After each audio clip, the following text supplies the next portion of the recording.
नमस्कार मित्रांनो, माझं नाव आहे गणेश देवकते आणि आपलं पुन्हा एकदा स्वागत आहे मराठी माहितीवाला या युट्यूब चॅनल मध्ये। मित्रांनो, सर्व शेतकऱ्यांसाठी एक आनंदाची बातमी आहे। महाराष्ट्र सरकार मार्फत व महाराष्ट्रातील जेवढ्या पण बँक आहेत त्याच्या मार्फत शेतकऱ्यांना कर्ज वाटप चालू झालेले आहे। मित्रांनो, प्रत्येक शेतकऱ्याला पावसाळ्यामध्ये बी बियाणे खरेदीसाठी, खत खरेदीसाठी, पीक कर्ज असते याची गरज पडत असते मित्रांनो। आणि हे जे कर्ज असतं हे थोड्या व्याजदरावरती शेतकऱ्यांना मिळत असतं। काही काही बँक मध्ये मित्रांनो या कर्जावरती व्याज पण लावल्या जात नाही। तर मित्रांनो, आजचा व्हिडिओ आपला त्यावरतीच राहणार आहे। मित्रांनो, या व्हिडिओद्वारे तुम्हाला शेतीसाठी पीक कर्ज कसं काढायचं आहे, त्याच्यासाठी तुम्हाला फॉर्म कसा भरायचा आहे आणि हा फॉर्म कुठे सबमिट करायचा आहे, याच्यासाठी डॉक्युमेंट काय काय लागणार आहे, सर्व जी प्रोसेस आहे A to Z step by step मी तुम्हाला सांगणार आहे। तो फॉर्म कसा तुम्हाला भरायचा आहे, तुम्ही घर बसल्या स्वतः तो फॉर्म भरून कुठेही पैसे न देता डायरेक्ट बँक मार्फत 4 ते 8 दिवसांमध्ये ते कर्ज आहे तुमच्या खात्यावरती ते बघायला भेटतं। तुम्ही 4-8 दिवसांमध्ये ते कर्ज घेऊ शकता। तर मित्रांनो, थोडा पण व्हिडिओ स्किप न करता शेवटपर्यंत बघायचा आहे आणि अशाच लेटेस्ट अपडेट मी तुमच्यासाठी घेऊन येत असतो। त्याच्यासाठी आपल्या युट्यूब चॅनलला सबस्क्राईब करून ठेवायचा आहे। मित्रांनो, इथे बघू शकतात हा काही जो बँक मार्फत कर्ज भेटतं शेतकऱ्यांना पीक कर्ज, तर त्याच्यासाठी हा एक नमुना आहे। तर तुम्हाला हा फॉर्म कसा भरायचा आहे सर्व प्रोसेस ही सविस्तर सांगण्यात येणार आहे। आता इथे बघू शकतात आपण आता बँक ऑफ महाराष्ट्र आपली बँक आहे। तुमची जी बँक असेल तर असं वरती नाव टाकून घ्यायचं आहे आणि एक तुमचा पासपोर्ट साईजचा फोटो असतो तो तुम्हाला इथं चिटकून घ्यायचा आहे। आता थोडं खाली आल्यानंतर इथे तुम्हाला बँकेचं नाव टाकायचं आहे आणि इथं ब्रांचचं नाव टाकून घ्यायचं आहे आणि जे मॅनेजर आहे त्यांचं नाव इथं टाकू शकतात। आता थोडं खाली यायचं आहे। आता ऍप्लिकेशन नंबर हा जो असतो तो तुम्हाला बँकेमधूनच मिळत असतो। आता आपण क्रॉप लोन साठी अप्लाय करत आहोत। आता हा फॉर्म तुम्हाला प्रोडक्शन क्रेडिट साठी पण टाकता येतो। KCC म्हणजे किसान क्रेडिट कार्ड अप्लाय करण्यासाठी पण तुम्ही याच फॉर्म वरती अप्लाय करू शकतात आणि ऍग्री टर्म लोन साठी पण याच्यावरच अप्लाय करू शकता। सध्या आपल्याला क्रॉप लोन लागतंय त्याच्यामुळे आपल्याला इथं राईट क्लिक करून घ्यायची आहे। आता तुमची कॅटेगरी कोणती आहे, कॅटेगरी म्हणजे तुम्ही स्मॉल फार्मर आहे का मीडियम किंवा अदर काही। आता आपण स्मॉल फार्मर साठी अप्लाय करत आहोत, तुम्हाला इथं टिक करून घ्यायचं आहे। थोडी खाली यायचं आहे। आता तुम्हाला लोन कशासाठी लागत आहे, तर तुमची जी गरज आहे म्हणजेच बी बियाणे खरेदीसाठी तुम्ही घ्यायचं आहे। त्याच्यानंतर जी स्कीम आहे, काही स्कीम चालू असेल तर त्या स्कीमचं तुम्ही इथं नाव टाकू शकतात। आता हे जे लोन आहे मित्रांनो तुम्हाला 50,000 ते 5 लाखापर्यंत भेटत असतं। तुम्हाला जितकी रिक्वायरमेंट आहे ते तुम्ही इथं टाकू शकतात आणि त्यानुसार जे पण सँक्शन होईल ते तुम्हाला पुढे भेटतं आणि बँक खात्यावरती जमा होतं। आता इथे बघू शकतात नेम ऑफ ऍप्लिकंट। आता जे जे ऍप्लिकेशन करणार आहे, आता आपण एक जण आहे स्वतः त्याच्यामुळे आपलं इथं नाव येणार, त्याच्यानंतर जन्मतारीख येणार, जन्मतारखेनुसार वय किती आहे ते टाकायचं आहे। इथं मेल टाकून घ्यायचं आहे। जर घरात कोणी महिला अर्ज करत असेल तर फिमेल टाकू शकतात। आधार नंबर टाकायचा आहे आणि वोटर ID, ड्रायव्हिंग लायसन्स किंवा पॅन कार्डचा इथं नंबर टाकून घ्यायचा आहे। खाली यायचं आहे। आता डी मध्ये तुम्हाला इथं name of the family member, family मध्ये कोण कोण राहते त्यांचे नाव इथं टाकून घ्यायचे आहे। जेवढे पण व्यक्ती इथे तुमच्या फॅमिलीमध्ये राहत असेल त्यांचे नाव, वय टाकायचं आहे, जेंडर मेल फिमेल इथं टाकू शकतात। तुमचं नातं काय आहे त्यांच्याशी ते टाकायचं आहे, ते काय काम करत आहे, त्यांचं सध्याचा व्यवसाय काय आहे ते टाकायचं आहे, त्यांचं इन्कम असेल काही तर ते इथं टाकून घ्यायचं आहे। नसेल तर तुम्हाला ही खाली जागा सोडू शकता किंवा नो इन्कम असं भरू शकतात। थोडं आता खाली यायचं आहे। आता मित्रांनो, हा जो आहे फॉर्म हा 6 पेजचा आहे, तर तो फॉर्म तुम्हाला सविस्तर पूर्ण बघून घ्यायचा आहे। आणि मित्रांनो, तुम्हाला अर्ज करण्यापूर्वी तुमच्या जवळच्या बँकमध्ये ही योजना किंवा कर्ज वाटप आहे चालू आहे का नाही ते एकदा विचारून घ्यायचं आहे। त्याच्यानंतरच तुम्हाला हा अर्ज करायचा आहे। अर्ज करायच्या वेळेस मित्रांनो तुम्ही या फॉर्मची प्रिंट आउट काढून पण हा अर्ज सेम आशेचा असा भरू शकतात।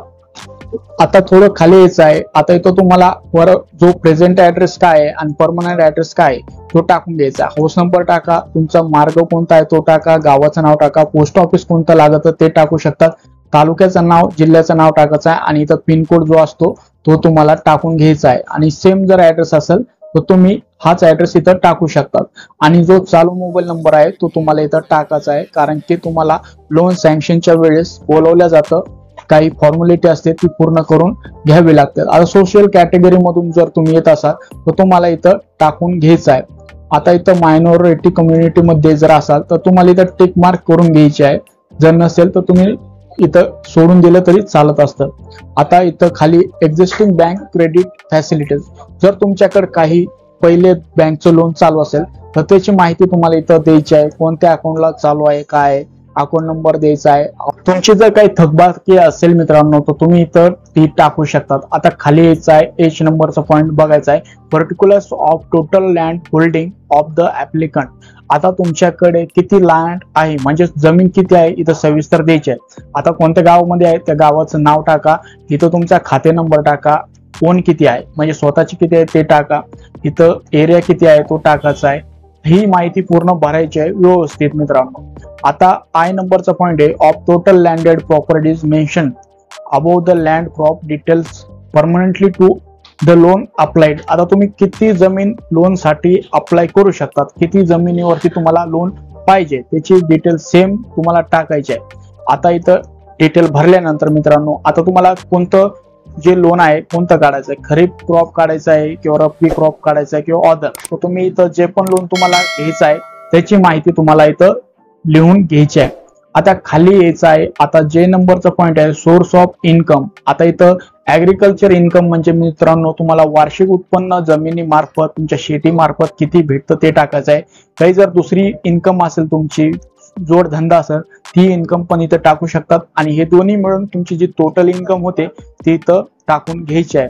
आता particulars of immovable asset owned म्हणजे तुमच्याकडे काय काय जी मालमत्ता आहे त्याची तुम्हाला थोडक्यामध्ये माहिती इथं द्यायची आहे आणि त्यांची जी व्हॅल्यू आहे, जसं की ऍग्रिकल्चर लँड तुमची जमीन किती एकर आहे ती लिहायची आहे आणि त्याची मार्केट व्हॅल्यू किती आहे ती तुम्हाला इथं टाकायची. अशीच माहिती खाली पण भरू शकतात, जसं की इथं नॉन ऍग्रिकल्चर लँड जिथं तुमचं पीक म्हणजे जिथं तुमची जमीन पिकत नाही पडक जमीन असते त्याची पण तुम्ही इथं माहिती देऊ शकतात. तुमच्याकडे घर असले त्याची माहिती द्या, परत ट्रॅक्टर आहे त्याची माहिती द्या, परत काही जर आणखी काही वस्तू आहे त्याची तुम्ही ज्या मालकीच्या वस्तू आहेत त्याची माहिती इथं तुम्हाला द्यायची आहे.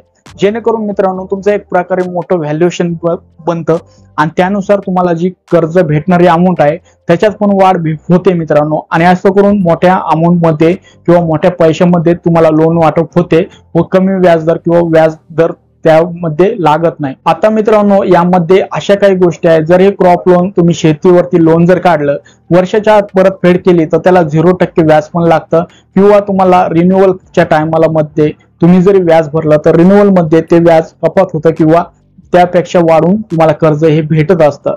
जेणेकरून मित्रांनो प्रत्येक शेतकऱ्यांना ह्या लोन मार्फत बेनिफिट भरपूर मिळतात आणि हे लोन आहे ते बाकीच्या लोन पेक्षा सर्व शेतकऱ्याला परवडत असतं.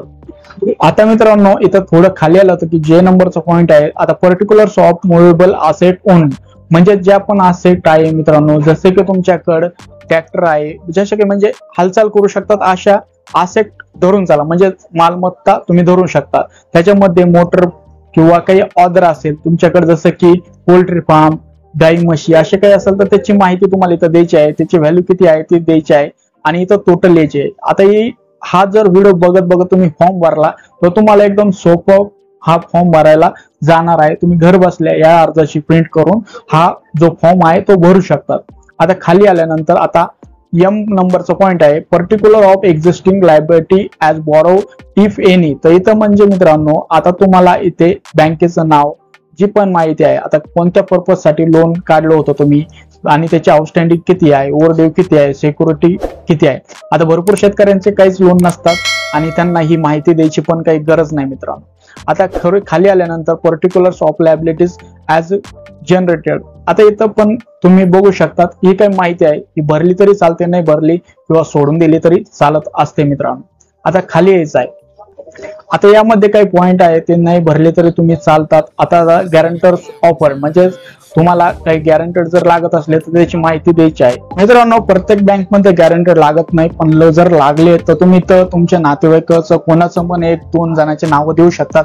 त्यांचं एज तुम्हाला इथं टाकायचं आहे, ऍड्रेस तुम्हाला टाकून घ्यायचा आहे, मोबाईल नंबर टाकायचा आहे, काय करतात ते, त्यांचा व्यवसाय काय तो टाकायचा आहे, जॉब करत असले जॉब टाका आणि त्यांचं वार्षिक उत्पन्न काय आहे ते पण तुम्हाला इथं टाकून घ्यायचं. इथं डिक्लेरेशन वाचायचं आहे. इथं तुम्हाला इथे बघू शकतात तुम्ही सही किंवा अंगठा दोन्हीतून जे पण जमतं इथे देऊ शकतात. एक ऍप्लिकेशन 2 ऍप्लिकेशन कोणी पण अर्ज करत असेल त्यांचं इथं त्या दिवशीचे दिनांक टाकायचे. ज्या दिवशी तुम्ही अर्ज देणार आहे बँकमध्ये तुमचं जे प्लेस म्हणजे गाव कोणतं आहे त्या गावाचं नाव तुम्ही इथं टाकू शकतात. आता खाली आल्यानंतर मित्रांनो आता लागणारे डॉक्युमेंट काय काय आहेत आता इथं बघू शकता. सविस्तर बघा वाटलं तर या डॉक्युमेंटचा स्क्रीनशॉट तुम्ही काढून घेऊ शकतात. प्रूफ ऑफ आयडेंटिफिकेशन आता इथं self state voter ID card लागणार म्हणजे ज्यावरती तुम्हाला सही लागणार आहे. म्हणजे प्रत्येकाची झेरॉक्स घ्यायची आहे मित्रांनो काढून आणि त्यावरती प्रत्येक पानावरती सही करायची आहे. ड्रायव्हिंग लायसन्स हे ऑप्शनल मधले डॉक्युमेंट आहे. पॅन कार्ड, आधार कार्ड, पासपोर्ट फोटो आणि इथे बघू शकतात जर photo issued government authority etcetera document तुम्हाला लागत असतात. आता इथं प्रूफ ऑफ रेसिडेन्स म्हणजे मित्रांनो इथे तुम्हाला लाईट बिल, आधार कार्ड पण चालतं, वोटर आयडी पण तुम्हाला चालतं किंवा तुमची टॅक्स पावती असेल ती पण चालते. लाईट बिल दिलं ते पण सफिशियंट होऊन जातं किंवा लोकल ग्रामपंचायतचं रहिवासी दिलं तरी चालतं. ऍप्लिकंट्स रेसिडेंट फोटोग्राफ लागणार आहे, 2 फोटो लागणार आहे आणि हे फोटो 6 महिन्यामध्ये तुम्ही काढलेले पाहिजे. असे काही फोटो तुम्हाला काढून घ्यायचे आणि देऊन टाकायचे आहे. पर्टिक्युलर ऑफ लँड रेकॉर्ड म्हणजे तिथं 7/12/8 उतारा तुम्ही देऊ शकतात. आता मित्रांनो थोडं खाली यायचं आहे. आता जो शेवटचा पॉइंट आहे म्हणजे 6 नंबरचा पेज आहे आपलं अक्नॉलेजमेंट. मित्रांनो इथं तुम्हाला receive the loan application form इथं नाव टाकून घ्यायचं आहे, ऍड्रेस टाकायचा आहे आणि काय कारणासाठी म्हणजे कशासाठी तुम्हाला लोन घ्यायचं आहे ते कारण इथं टाकून घ्यायचं आहे. इथं बघू शकता खाली दिनांक टाकायचे आहे. आता हे जे आहे ऑफिशियल यूज साठी आहे. ही जी पावती आहे तुम्हाला जे बँक मॅनेजर आहे ते देत असतात.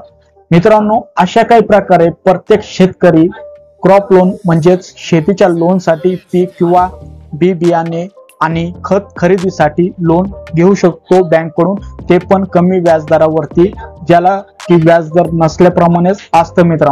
मित्रांनो प्रत्येक शेतकऱ्याने हा व्हिडिओ बघायचा आहे आणि हा व्हिडिओ प्रत्येक शेतकऱ्यामध्ये शेअर झाला पाहिजे आणि प्रत्येक शेतकरी या योजनेचा किंवा या लोनचा फायदा घेऊ शकतो. हा व्हिडिओ तुम्हाला आवडला असेल नक्कीच ह्या व्हिडिओला लाईक करा. हा व्हिडिओ आपल्या ग्रुपमध्ये किंवा व्हॉट्सअप ग्रुपमध्ये मित्रांमध्ये शेतकरी मित्रांमध्ये नक्कीच शेअर करा जास्तीत जास्त आणि अशाच लेटेस्ट अपडेट मी तुमच्यासाठी घेऊन येत असतो. त्याच्यासाठी आपल्या युट्यूब चॅनलला सबस्क्राईब करून ठेवा. व्हिडिओ बघितल्याबद्दल आपल्या सर्वांचे मनपूर्वक धन्यवाद.